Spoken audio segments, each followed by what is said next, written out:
देखिए, सबसे पहला क्वेश्चन है, अंकों में दी गई संख्या को शब्दों में लिखो। ओके, तो हमें क्या दिया हुआ है? हमें जो है अंकों में दिया हुआ है 8,89,651। ओके, इसे जो है हमें ना है, तो चलिए लिखते हैं। तो इसका होगा 8 लाख, ठीक है, 89,651। तो यहाँ होगा 651। ओके, इस प्रकार से जो है इस पहला प्रश्न को हल करेंगे। ओके, तो ये जो है हमारा आंसर होगा। अब देखिए दूसरा प्रश्न क्या है। तो दूसरा प्रश्न है 10,000 की पूर्ववर्ती संख्या क्या है। तो देखिए 10,000 की पूर्ववर्ती संख्या क्या होगा। यहाँ पर 4 ऑप्शन है, 10,001, 10,002, 9,999, 9,899। तो पूर्ववर्ती संख्या क्या होती है? जस्ट उसकी पहले की संख्या। ठीक है, हम जो है पूर्ववर्ती संख्या कैसे निकालते हैं? तो पूर्ववर्ती संख्या निकालने के लिए हम उसमें 1 घटा देंगे, तो हमें जो है पूर्ववर्ती संख्या प्राप्त हो जाएगा। तो चलिए, ये है 10,000, ठीक है, 10,000 में 1 घटा देंगे तो हमें क्या मिलेगा? 10 में से 1 गया, बचेगा 9, यहाँ बचेगा 9, यहाँ पर भी आएगा 9, यहाँ आएगा 9। ठीक है, तो कितना प्राप्त हुआ? 9,999। तो हमारा सही उत्तर होगा 9,999। अब तीसरा प्रश्न देखिए, तीसरा प्रश्न में क्या है? 6 अंकों की सबसे बड़ी संख्या और 4 अंकों की सबसे छोटी संख्या का योग। ओके, तो हम जो है 6 अंकों की सबसे बड़ी संख्या और 4 अंकों की सबसे छोटी संख्या का योग करेंगे। तो देखिए 6 अंकों की सबसे बड़ी संख्या क्या होगा? ये तीसरा का हल है। तो 6 अंक की सबसे बड़ी संख्या, 6 अंकों की बड़ी संख्या, आपको ऐसे लिखना नहीं है, आप डायरेक्ट जो है लिख लेंगे। ठीक है, तो 6 अंकों की बड़ी संख्या क्या होगा? हम 6 बार जो है क्या लिखेंगे? 9 लिखेंगे। 1, 2, 3, 4, 5, 6, ये होगा 6 अंकों की बड़ी संख्या। और अब जो है क्या बोला गया है? 4 अंकों की सबसे छोटी संख्या। ओके, तो 4 अंकों की छोटी संख्या।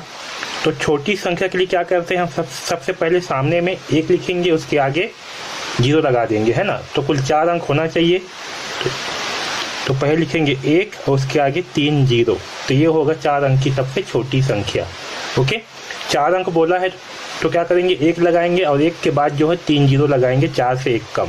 ओके, इसका क्या बोला है? इसका जो है योग करने बोला है, तो इसे जोड़ देंगे।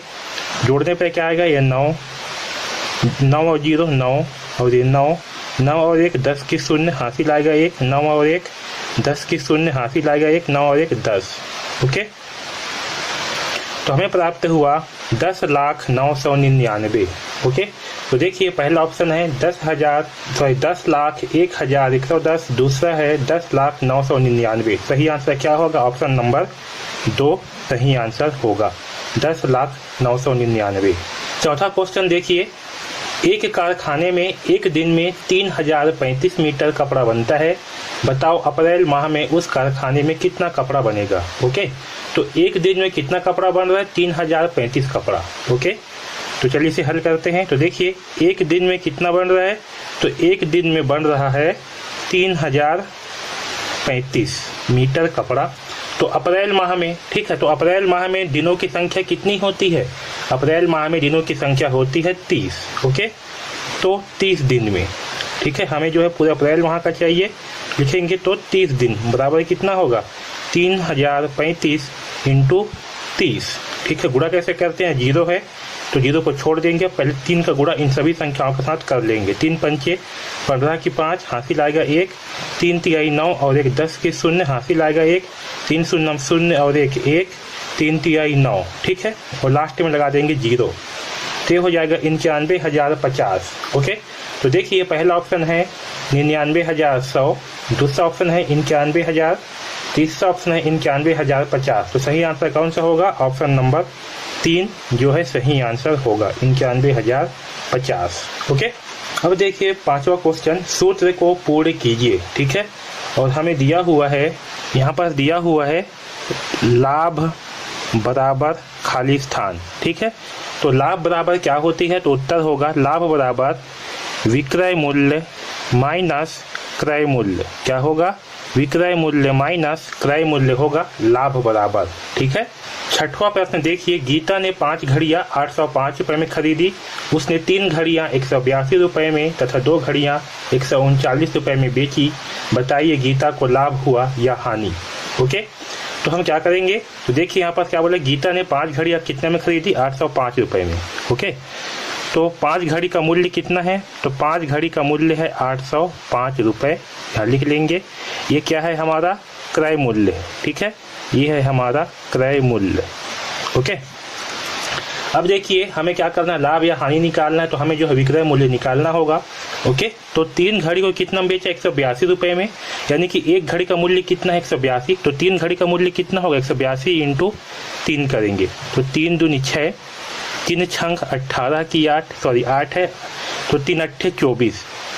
ओके, मैं यहाँ फिर से कर दे रहा हूँ, 182 इंटू 3 बटे, तो 3 दूनी 6, 3 अट्ठे 24 की 4, हासिल आएगा 2, 3 एकम 3, 3 और 2 5, तो ये हो गया 546 3 घड़ी का मूल्य। और 2 घड़ी को कितने में बेचा है, तो 2 घड़ी को बेचा है 139 रुपए में, तो यहाँ होगा 139 इंटू 2, तो 2 निया 18 की 8, हासिल आएगा 1, 2 तिया 6 और 1 7, 2 एकम 2। ओके, अब जो है 546 और 278 को जो है जोड़ देंगे, तो 546 प्लस 278 को जोड़ेंगे तो हमें जो है विक्रय मूल्य प्राप्त हो जाएगा। क्रय मूल्य कितना है 805 रुपये। तो देखिए 6 और 8 कितना होगा 14, 14 की 4, हासिल आएगा 1, 4 और 1 5, ओके, 5 और 7 12, 12 की 2, हासिल आएगा 1, 5 और 1 6 और 2 8, तो ये हो गया 824। ओके, तो ये है हमारा विक्रय मूल्य यानी कि बेचा हुआ मूल्य। तो विक्रय मूल्य क्या है, ज़्यादा है, तो जब विक्रय मूल्य माइनस क्रय मूल्य करेंगे, ओके, क्या करेंगे, विक्रय मूल्य माइनस क्रय मूल्य, क्योंकि बेचा तो क्या होगा, इससे लाभ होगा। ठीक, तो विक्रय मूल्य माइनस क्रय मूल्य करने पर कितना आएगा, तो विक्रय मूल्य है 824 माइनस क्रय मूल्य कितना है 805, क्या करेंगे 805। ठीक है, यहाँ से एक हासिल लेंगे तो 14 होगा, 14 में 5 जाएगा तो कितना बचेगा 9। ओके, यहाँ लिखेंगे 9 और यहाँ पास 1, 8 में से 8 गया तो 0, तो कितना आएगा 19 रुपए का लाभ होगा। ठीक, तो गीता को क्या हुआ 19 रुपए का लाभ होगा। पहला ऑप्शन है 19 रुपए का लाभ, ये क्या है बिल्कुल सही आंसर होगा। ठीक, अब देखिए 7वां प्रश्न है 18 का गुणनखंड है।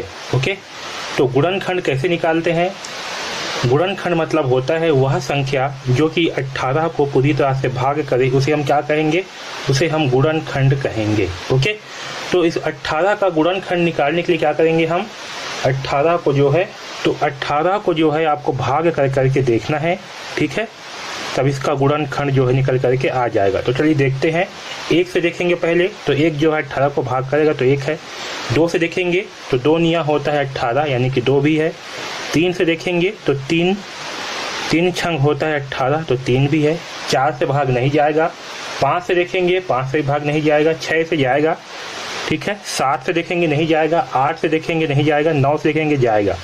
फिर 9 के बाद डायरेक्ट 18 को देखेंगे। ठीक है, तो 18 का ना जो आधा है वहाँ तक आपको देखना है भाग दे करके जाता है या नहीं जाता, फिर डायरेक्ट उसी संख्या से करेंगे। तो क्या आएगा 1 2 3 6 9 और 18, ये जो है 18 का क्या है गुणनखंड होंगे। ओके, तो देखिए इसमें सही आंसर कौन सा है, पहला ऑप्शन है 1 2 3 6 9 18, तो सही आंसर क्या है ऑप्शन नंबर ए। 8वां क्वेश्चन देखिए 8 12 और 22 के महत्तम समापवर्तक ज्ञात कीजिए। ठीक है, हमें जो है इनका क्या करना है, महत्तम समापवर्तक निकालना है। तो चलिए निकालते हैं। पहले 8 का अभाज्य गुणनखंड निकाल लेंगे। ओके, फिर जो है 12 का निकालेंगे। ठीक, फिर जो है 22 का निकालेंगे। तो चलिए देखते हैं। तो देखिए 8 का होगा 2 चौके 8, 2 दूने 4, 2 एकम 2, ओके, 2 छक्के 12, 2 तिया 6, 3 एकम 3, इसका होगा 2 11 22 और 11 एकम 11। तो देखिए 8 का क्या क्या होगा भाज्य गुणनखंड 2 इंटू 2 इंटू 2।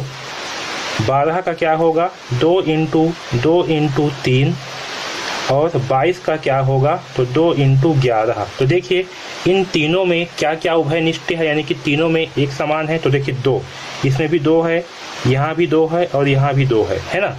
तो 8 12 और 22 का महत्तम समापवर्त क्या होगा, 2 होगा। ठीक है, जो इन तीनों में होता है वो जो है इनका महत्तम समापवर्त होता है। तो 8, 11, 22 का महत्तम समापवर्त होगा 2। देखिए कौन सा ऑप्शन है, पहला ऑप्शन है 2, दूसरा ऑप्शन है 4, तीसरा है 6, चौथा है 8। सही आंसर होगा ऑप्शन नंबर 1, 2। ठीक, अब देखिए 9वां क्वेश्चन, अभाज्य संख्याओं को पहचान कर अलग करें। ठीक है, यहाँ पर दिया हुआ है 12, 24, 8, 13 और 15। इसमें से अभाज्य संख्या क्या होगी, जिसमें से अभाज्य संख्या होगी वह संख्या जो खुद से और 1 से ही भाग जाती है, उस संख्या को अभाज्य संख्या कहते हैं। तो इनमें से अभाज्य संख्या क्या है, 13 है। 13 जो है केवल 1 से और खुद से ही भाग जाएगा। अब देखिए 10वां प्रश्न, दिए गए भिन्न की तुल्य भिन्न बताइए। ओके, तो तुल्य भिन्न क्या होती है, तो यहाँ पास दिया है भिन्न 4/12। ठीक है, 4/12 जो है दिया हुआ है, इसका तुल्य भिन्न क्या होगा। तो देखिए ये जो 4/12 है इसके साथ हम 2 का गुणा करेंगे। ठीक है, अंश और हर दोनों में 2 का गुणा करेंगे। ठीक है, तो यहाँ बन जाएगा 4 दूनी 8 बटे 12 दूनी 24। ठीक, तो ये जो है एक इसका तुल्य भिन्न होगा 4/12 का। इसी प्रकार फिर से 4/12 में अब 3 का गुणा करेंगे। ठीक है, तो होगा 4 तिया 12 बटे 12 तिया 36। तो ये भी क्या होगा, एक तुल्य भिन्न है 4/12 का। और जो है एक बार और कर लेते हैं, तो 4/12 का गुणा अब 4 से करेंगे, अंश और हर दोनों में। तो ऊपर में आएगा 4 चौक 16 बटे 12 चौक 36, सॉरी 48, 12 चौक 48। ठीक है, तो ये भी क्या है, एक तुल्य भिन्न है। तो 4/12 के तुल्य भिन्न क्या क्या प्राप्त हुए, 8/24, 12/36 और 16/48। ओके, तो देखिए ऑप्शन में कौन सा आंसर सही होगा। पहला ऑप्शन है 4/6, 6/8, 8/10, ये गलत है। दूसरा ऑप्शन देखिए 8/24, 12/36 और 16/48, ये क्या है, बिल्कुल सही आंसर है। तो इसका सही आंसर होगा ऑप्शन नंबर 2, सही आंसर है। अब देखिए प्रश्न क्रमांक 11 में 1/2, 4/8, सॉरी 1/2, 3/4, 3/8, 1/4 को आरोही क्रम में लिखो। ठीक है, इसे क्या करना है, आरोही क्रम में लिखना है। ठीक है, तो चलिए लिखते हैं। तो देखिए 1/2, 3/4 और 3/8 और 1/4 है। ठीक है, इसे आरोही क्रम में लिखेंगे। तो सबसे पहले जो है इसका दशमलव में मान निकाल लेते हैं। तो देखिए 1/2 का दशमलव में मान क्या होगा, तो 1 को जो है 2 से भाग करेंगे। ठीक है, तो 1 जो है 2 से भाग नहीं जाएगा, तो लगाएंगे 0 के बाद लगाएंगे दशमलव, यहाँ हो जाएगा 10, तो 2 पंचे 10, तो कितना आएगा 0.5। ठीक, तो 1/2 का मान होगा 0.5। दूसरा संख्या है 3/4, तो क्या करेंगे, 3 को जो है 4 से भाग करेंगे, तो 3 जो है 4 से भाग नहीं जाएगा, 4 शून्य होगा 0 के बाद लगाएंगे दशमलव, ये हो जाएगा 30। 4 सत्ते होगा 28। ठीक है, घटाएंगे तो बचेगा 2, दशमलव लगा है तो हो जाएगा 0, 4 पंचे 20, तो ये हो जाएगा 0.75। इसके बाद जो है तीसरी संख्या क्या है, 3/8, तो 3/8 में भी क्या करेंगे, 3 को 8 से भाग करेंगे, तो देखिए भाग नहीं जाएगा, लगाएंगे 0 के बाद लगाएंगे दशमलव, हो जाएगा 30, 8 तिया 24। ठीक है, घटाएंगे बचेगा 6, तो हो जाएगा 60, 8 सत्ते होगा 56। ठीक है, बस इतना ही हल करेंगे, काफ़ी है। तो ये होगा 0.37। ओके, और चौथा है 1/4, तो 1/4 यानी कि 1 को जो है 4 से भाग करेंगे, 4 शून्य होगा 0, यहाँ हो जाएगा 10। ठीक है, दशमलव लगे तो क्या होगा, यहाँ लग जाएगा 0, तो 4 दूनी 8, घटाएंगे बचेगा 2, यहाँ हो जाएगा 0, 4 पंचे 20, तो होगा 0.25। ओके, अब इसे जो है आरोही क्रम में लिखते हैं। तो देखिए आरोही क्रम का मतलब होता है बढ़ते क्रम। क्या होता है, आरोही क्रम का मतलब होता है बढ़ते क्रम। बढ़ते क्रम मतलब कि सबसे पहला छोटा, फिर उससे बड़ा, फिर उससे बड़ा। तो देखिए यहाँ पर सबसे छोटा क्या है, यहाँ देखिए 5 में एक ही संख्या है, तो इसको 2 अंक बनाने के लिए आखिरी में 0 लगा देंगे। ओके, तो ये भी बन जाएगा 2 अंक का। अब देखिए इन चारों में सबसे छोटा कौन सा है, ये है, तो सबसे छोटा होगा 0.25, ये सबसे छोटा है। फिर इससे बड़ा क्या है, 0.37, ये उससे बड़ा है 0.50 और सबसे बड़ा है 0.75। ठीक, तो सबसे पहला आएगा 1/4, इससे बड़ा होगा 3/8, फिर इससे बड़ा होगा 1/2 और इससे बड़ा होगा 3/4। तो देखिए ये आंसर किसमें है, पहला ऑप्शन में। देखिए पहला ऑप्शन जो है बिल्कुल सही है, 1/4, 3/8, 1/2 और 3/4। ठीक है, इसका ये जो है सही आंसर कौन सा होगा, ऑप्शन नंबर 1 सही आंसर होगा। अब देखिए 12वां क्वेश्चन, 1/100 भाग का दशमलव रूप। क्या बोला गया है, 1/100 भाग का दशमलव रूप। 1/100 यानी कि 1/100 का दशमलव रूप। तो 1 को जो है 100 से भाग कर देंगे। ओके, तो देखिए 0 दशमलव लगाएंगे तो यहाँ लगेगा 1 0, अभी भाग नहीं जाएगा, तो यहाँ पर लगाएंगे 1 0, यहाँ पर जाएगा 1 0, तो 100 एकम 100। तो क्या मान प्राप्त हुआ, 0.01। ये जो है 1/100 का मान होगा 0.01। ठीक है, तो देखिए हमारा कौन सा आंसर सही है, पहला ऑप्शन बिल्कुल सही है, 0.01। अब देखिए अगला प्रश्न, 0.45 प्लस 0.65 को जोड़ना है। ओके, तो 0.45 और 0.65। जब भी हम दशमलव वाले संख्या को जोड़ते हैं, इसमें एक बात ध्यान रखना है कि जो दशमलव है वो दशमलव के नीचे होना चाहिए। ठीक है, तो देखिए 5 5 10 की 0, हासिल आएगा 1, 6 और 4 10 और 11 की 1, हासिल आएगा 1, तो हो जाएगा 1, दशमलव के नीचे दशमलव, तो ये होगा 1.10। ओके, ये जो है हमारा सही आंसर है। देखिए कौन सा आंसर सही है, पहला ऑप्शन है 1.20, दूसरा है 1.40, तीसरा है 1.10, चौथा है 1.15। सही आंसर होगा 1.10। अब देखिए 14वां क्वेश्चन, जो कोण 90 अंश से अधिक तथा 180 अंश से कम हो उसे क्या कहते हैं, तो उसे जो है अधिक कोण कहते हैं। ठीक है, जो 90 अंश से अधिक हो और 180 अंश से कम उसे अधिक कोण कहते हैं। तो सही आंसर होगा ऑप्शन नंबर 3। अब देखिए 15वां क्वेश्चन, जिस त्रिभुज की सभी भुजाएं बराबर लंबाई की हो उस त्रिभुज को कहते हैं। तो सही आंसर होगा समबाहु त्रिभुज। ठीक है, जिस त्रिभुज की सभी भुजाएं बराबर लंबाई की होती है उसे समबाहु त्रिभुज कहते हैं।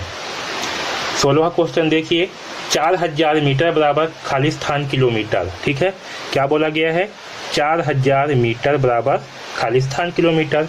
तो मीटर को किलोमीटर में बदलने के लिए क्या करते हैं, 1000 से भाग कर देते हैं। ठीक है, तो अगर 4000 को 1000 से भाग करेंगे तो क्या मिलेगा, 1000 चौके 4000। ठीक, तो हमारा आंसर कितना आएगा, हमारा आंसर आएगा 4, तो आएगा 4 किलोमीटर।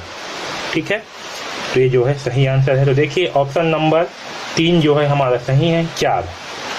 17वां क्वेश्चन देखिए, एक डिब्बा में 0.450 किलोग्राम वजन की मिठाई आती है, तो ऐसे 20 डिब्बों में कुल कितनी मिठाई आएगी। ठीक है, तो देखिए क्या बोला गया है, एक डिब्बे में कितने मिठाई आती है, तो एक डिब्बे में मिठाई आती है 0.450 किलोग्राम।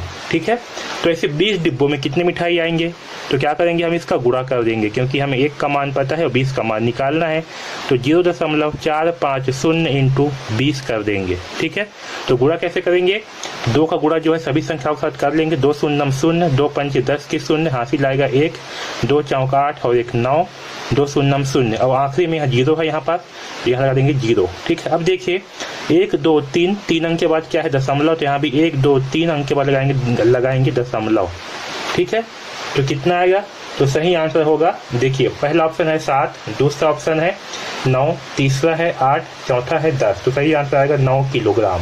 ठीक है, कितना आएगा, 9 किलो मिठाई आएगा। अब देखिए 18वां क्वेश्चन, 1 मीटर फीता का मूल्य 1.50 रुपये है, तो 12 मीटर फीते का मूल्य बताओ। ठीक है, 1 मीटर फीते का मूल्य कितना है, तो 1 मीटर फीते का मूल्य है 1.50 रुपये। तो 12 मीटर फीते का मूल्य क्या होगा, तो क्या करेंगे, 12 मीटर के लिए जो है 1.50 गुणित 12 कर देंगे। ओके, तो चलिए करते हैं, 2 शून्यम 0, 2 पंचे 10 की 0, हासिल आएगा 1, 2 एकम 2 और 1 3। ओके, 1 शून्यम 0, 1 पंचे 5, 1 एकम 1, तो आएगा 0 0 5 और 3 8 और ये 1। यहाँ पर 2 अंक के बाद क्या है, दशमलव, यहाँ भी होगा 2 अंक के बाद दशमलव, तो कितना आएगा, तो यहाँ आएगा 18 रुपये। कितना आएगा, 18 रुपये आएगा। तो देखिए हमारा सही आंसर कौन सा होगा, ऑप्शन नंबर 2, 18 रुपये सही है। ठीक है, अब देखिए 19वां क्वेश्चन, 7 वर्ष से 3 माह में 3 वर्ष से 8 माह को घटाओ। ठीक है, हमें क्या करना है, 7 वर्ष से 3 माह में ये 7 वर्ष हो गया और 3 माह हो गया, ठीक है। ये वर्ष और ये माह, इसमें क्या करना है, हमें 3 वर्ष से 8 माह को घटाना है। तो यहाँ होगा 3 वर्ष और 8 माह, इसे जो है घटाएंगे, ठीक है। तो देखिए यहाँ 3 माह है और 8 माह, तो 3 जो है छोटा है, 8 जो है बड़ा है, ठीक है। तो यहाँ से नहीं घटेगा, तो यहाँ से जो है एक हासिल लेंगे। तो क्योंकि 7 क्या है, वर्ष से है, तो यहाँ से जब ये हासिल देगा तो क्या करेगा, माह हासिल नहीं देगा, जो है पूरा वर्ष हासिल देगा। तो 7 क्या करेगा, इसको जो है 1 वर्ष हासिल देगा, ओके। और 1 वर्ष बराबर कितना माह होते हैं, तो 1 वर्ष में 12 माह होते हैं, ठीक है। तो 12 और 3 कितना हो जाएगा, तो 12 और 3 हो जाएगा 15, तो ये हो जाएगा 15 माह। कितना होगा, 15 माह। तो 15 माह में घटाएंगे 8 माह, तो कितना बचेगा, तो ये बचेगा 7 माह, ठीक है। तो 15 माह में घटाएंगे 8 माह, तो बचेगा 7 माह। अब ये जो 7 वर्ष है क्या किया है, 1 वर्ष हासिल दिया है, तो ये हो गया है 6 वर्ष, ठीक है। और 6 वर्ष में जब 3 वर्ष घटाएंगे तो बचेगा 3 वर्ष, ठीक। तो हमारा आंसर आएगा 3 वर्ष से 7 माह। कितना आएगा, 3 वर्ष से 7 माह आएगा, ठीक है। तो यहाँ पर लिखना है 3 वर्ष से 7 माह। अब देखिए यहाँ पर दिया हुआ है आयत का परिमाप बराबर खाली स्थान इंटू लंबाई प्लस खाली स्थान, ठीक। तो देखिए आयत का परिमाप बराबर क्या होते हैं, आयत का परिमाप का फार्मूला, तो आयत का परिमाप बराबर होता है 2 इंटू लंबाई प्लस चौड़ाई, ठीक। तो ये फार्मूला को जो है आपको याद रखना है, इसे जो है लिखना है, ओके। अगला देखिए सूत्र को पूरे कीजिए, भाज्य बराबर भाजक इंटू भागफल प्लस खाली स्थान, ठीक है। क्या दिया हुआ है, भाज्य बराबर भाजक इंटू भागफल प्लस खाली स्थान। तो यहाँ पास क्या आएगा, यहाँ पास आएगा शेष फल। क्या आएगा, यहाँ पास आएगा शेष फल, ठीक है। 22वां देखिए, यदि किसी वस्तु को 800 रुपये में खरीदा और उसे बेचने पर 70 रुपये की हानि हुई तो उसका विक्रय मूल्य बताओ, ओके। तो देखिए इस प्रश्न में हमें क्या दिया हुआ है, इस प्रश्न में हमें दिया हुआ है क्रय मूल्य, ठीक है। क्रय मूल्य कितना दिया हुआ है, 800 रुपये, ठीक है, क्योंकि 800 रुपये में क्या किया है, खरीदा है, ओके। और उसे बेचने पर 70 रुपये की हानि हुई, उसे हानि कितना हो रहा है, तो उसे हानि हो रहा है 70 रुपये की, ओके। तो इसका विक्रय मूल्य जो है हमें ज्ञात करनी है, ठीक। तो जब हमें हानि दिया हो और क्रय मूल्य दिया हो तो विक्रय मूल्य बराबर क्या होगा, विक्रय मूल्य बराबर होगा क्रय मूल्य माइनस हानि, ठीक है। तो क्रय मूल्य कितना है, 800 में घटाएंगे 70 रुपये, तो क्या बचेगा, देखिए 0 में से 0 गया 0, एक हासिल लेंगे तो हो जाएगा 10 में से 7 गया बचेगा 3, तो हो जाएगा 7, तो आएगा 730। तो विक्रय मूल्य क्या होगा, विक्रय मूल्य होगा 730 रुपये। 730 रुपये में बेचने पर उसे 70 रुपये की हानि होगा, तो ये होगा हमारा विक्रय मूल्य, ओके। तो देखिए कौन सा आंसर सही है, तो ऑप्शन नंबर बी जो है सही है, 730 रुपये। अब देखिए अगला क्वेश्चन, राजू ने 15 लीटर दूध 300 रुपये में खरीद कर 15 रुपये प्रति लीटर के भाव से बेच दिया, बताइए उसे कितना लाभ या हानि हुआ, ठीक है। तो राजू ने क्या किया, 15 लीटर दूध को जो है 300 रुपये में खरीदा, ओके।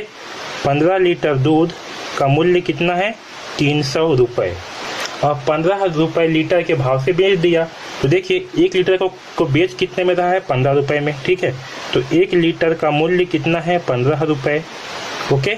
तो 15 लीटर का मूल्य क्या होगा, तो 15 लीटर का मूल्य होगा 15 × 15, और 15 × 15 करने पर कितना आएगा, तो देखिए 5 पंचे 25 की 5, हासिल आएगा 2, 5 एकम 5 और 2 7, ठीक है।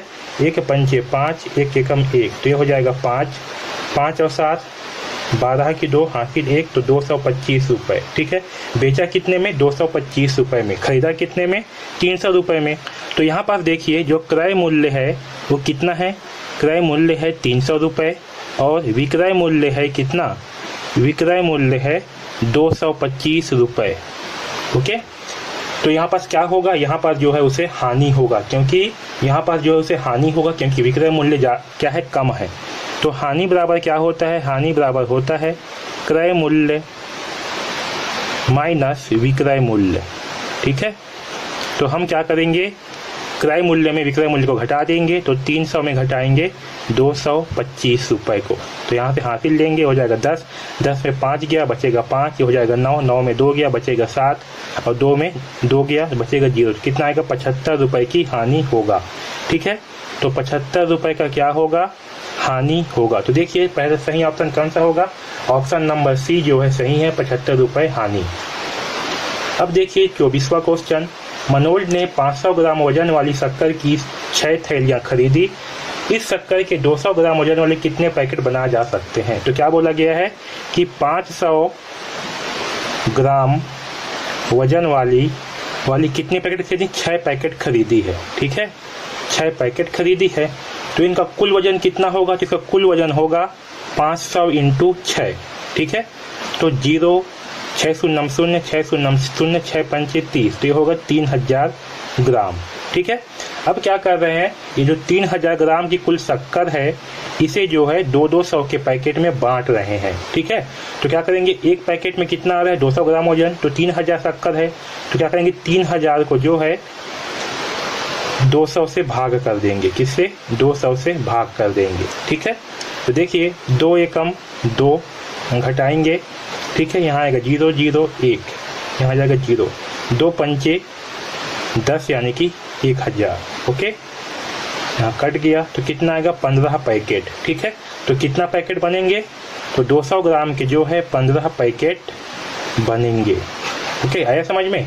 तो देखिए सही आंसर कौन सा होगा, ऑप्शन नंबर 1 जो है सही आंसर होगा। अब देखिए एक अगला क्वेश्चन, एक वर्गाकार कमरे की लंबाई 8 मीटर है, तो बताओ उस कमरे का फर्श का क्षेत्रफल कितना होगा। यहाँ पर बोला गया है जो कमरा है वो कैसे है, एक वर्गाकार है। वर्ग मतलब क्या होती है, जिसकी चारों भुजाएं एक समान लंबाई की हो, यानी कि सभी भुजाओं की लंबाई कितना है 8 मीटर है। ठीक है, ये भी 8 मीटर है, ये भी 8 मीटर है, ये भी 8 मीटर है और ये भी 8 मीटर है। ठीक है, तो ये क्या है, वर्ग है।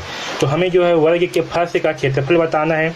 तो वर्ग का क्षेत्रफल का फार्मूला क्या होता है, तो वर्ग का क्षेत्रफल बराबर होता है भुजा इंटू भुजा। क्या होता है, भुजा इंटू भुजा होता है। तो भुजा का मान कितना है, भुजा का मान है 8, तो होगा 8 इंटू 8 यानी कि 8 8 64 वर्ग मीटर। ठीक है, तो देखिए सही आंसर कौन सा होगा, ऑप्शन नंबर 4 जो है सही होगा, 64 वर्ग मीटर। ओके, तो इस प्रकार से जो है हम गणित वाले प्रश्नों को हल करेंगे। ओके।